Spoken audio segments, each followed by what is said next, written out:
morning, world. I am Judy, your web-based therapist, making therapy accessible and convenient for our clients in Florida and New York, and of course, sharing information worldwide. Today, I wanted to take a moment and talk about 5 tips for communicating or asking people with ADHD to do something. A lot of times, whether it's your child or your spouse or even people you work with, people struggle with working with people with ADHD because you will ask for something and then 3 days later, nothing has been done and it was forgotten about. But today I want to talk about 5 tips that may help reduce that happening. It doesn't guarantee it, but it can help reduce it. But before I get into that, I want to take a quick moment and say, if you are subscribed, thank you so much for being a part of our awesome world. If you're not yet subscribed, please take a moment and click the subscribe button below so you can join all this awesomeness. And remember to tick the bell so you are notified when I post new videos so you don't miss anything. And of course, if you'd like to purchase 1 or 3 of my books, also a link below that will take you to a site that shows you all your different options of where you could get 1 or 3 of my books. Okay, let me get back. The first thing, get the person's attention. Make sure that you have someone's attention before you start talking to them. Sometimes people have this a tendency to just, start talking, say stuff, and you have a whole conversation and then realize that no one was paying attention. The person didn't even realize that you were there or that you were talking to them. Make sure you get this person's attention. This means that you will say their name, wait for them to acknowledge that they have heard you say their name, that they are aware that you are saying something to them, that you are having a conversation with them. Make sure that you get their attention. It's best if you are in a closer proximity where you are face to face. You're looking at them, they see you, you see them looking at you, and they see you looking at them, and they can, we know that we are having this conversation right here, right now. Make sure you get their attention, because if you don't, you may be talking, but that does not guarantee that they're listening or that they even know that you're talking. 2, make 1 clear request. Just 1. You may have 3 things or 1,000,000 things that you would like. You get to only ask for 1. Pick your first thing and ask for that. And then you can come back and ask for your second thing. Make 1 clear request. Clear means that the person knows exactly what you mean. It's not, hey, I'm off tomorrow. What does that mean? I'm off tomorrow and I would like to go to wherever you want you to go with your partner. Hey, pick up your toys, not this room looks a mess. 1 clear request. Tell the person exactly what you want. Don't tell them what you don't want them to do. Tell them what you want. It's not, don't leave this, the glass on the counter. Put the glass in the sink. Whatever you want, that's what you ask for. Be clear, be direct about 1 thing.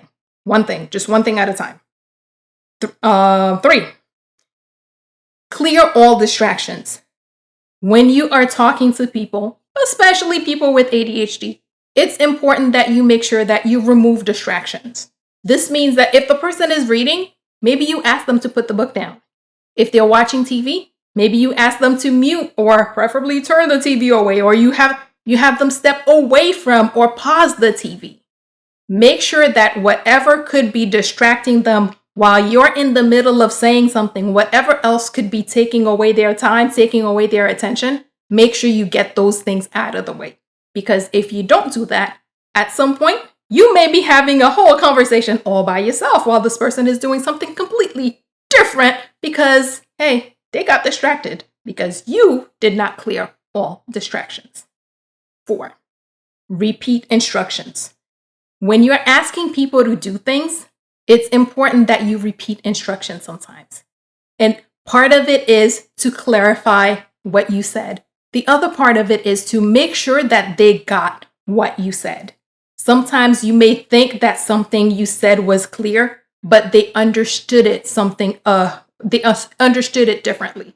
So 1 way to help with that may be to kind of ask them to repeat or paraphrase what they got from what you said.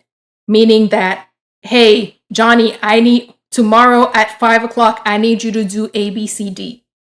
Did you get that? Yes. Okay, what exactly did you get?